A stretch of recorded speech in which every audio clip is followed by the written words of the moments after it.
In focus now, Republican Congressman Andy Biggs of the great state of Arizona. He's a member of the House Oversight and Judiciary Committees and now running for governor of Arizona. Great to have you today. First of all, when you hear about what the Nashville mayor is doing, it sounds like a snitch program on federal agents who already are putting their lives on the line because we've seen ambushes, we've seen all sorts of things as they try to get rid of people who are here illegally and committing further crimes.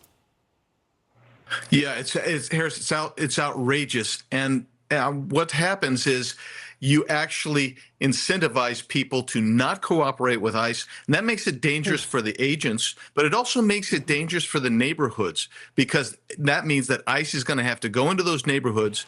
And that means that these bad guys, bad women, they're going to be hiding out there, and it's going to cause more agents to get there and actually going to result in more arrests and deportations, because if they get there and there's a bad guy and they happen to be with people that we wouldn't even be looking at, they're going to get arrested as well if they're illegally in the country. Look, I want to give people a sense of, and you're obviously Arizona and a border state, so you have seen so much during the former era of Joe Biden.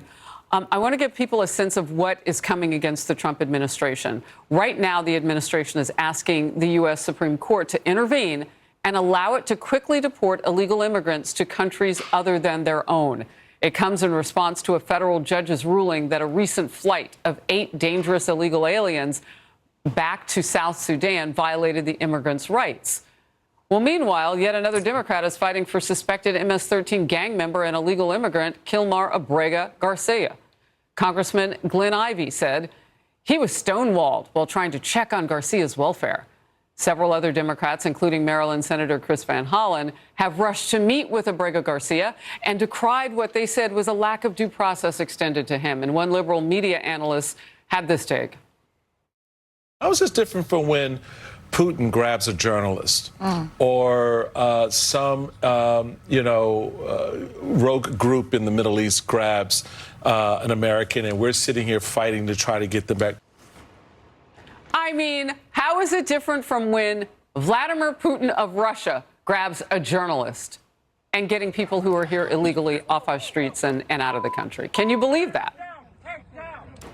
Yes, again, this is outrageous, and it's a misinterpretation. This guy actually had due process. He was ordered to leave twice.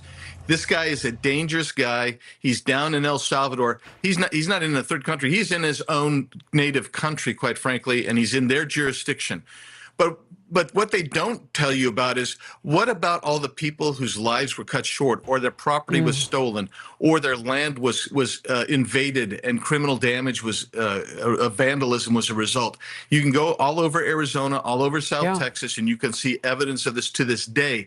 And they didn't bother to show up once to say, hey, what can we do to fix the situation? It's outrageous. Look, I've met, and I know you have too, some of the farmers down in both Texas, Arizona, along the borders.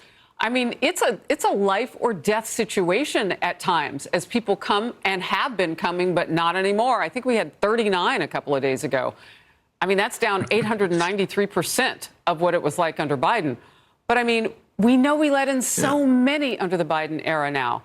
And those farmers were really pressed upon and endangered. They were. I have friends that I had a friend who left and moved finally after 23 home invasions during the Biden administration down by the border. We've got other people. This guy was getting thousands per month coming across his property. I mean, and some of them were dangerous. I mean, they're wearing camo. They're wearing the shoes, the carpet shoes. They've got weapons. Guess what? Those aren't good people. Those aren't people coming in saying, oh, we just want to be here and fight for a better life. Those people were very dangerous, and millions of them came in under Joe Biden's administration. And so kudos back to Trump and his team, Tom Homan, Kristi Noem, and Stephen Miller. They want to get these people, catch them, and remove them. But gosh, I got to tell you, it's so frustrating because they're meeting every obstacle from the judiciary and from the left. Those people want to keep these folks in this country, and quite frankly, none of them belong here. They all entered illegally. A lot of those people, like on the South Sudan flight, every one of them had an order to leave the country. They had received due process. They should have been gone.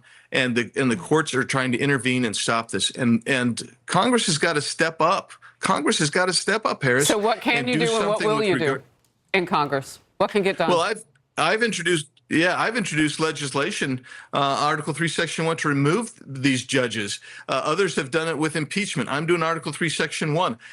We've talked about removing jurisdiction completely. We've done some of that from the House. The Senate needs to pass that on nationwide injunctions. There are things that we can do that I'm just frustrated that it hasn't been done. I'm taking notes on that nationwide injunction, so this is something to closely follow. Congressman Biggs, thank you very much for being with me. My pleasure. Thank you.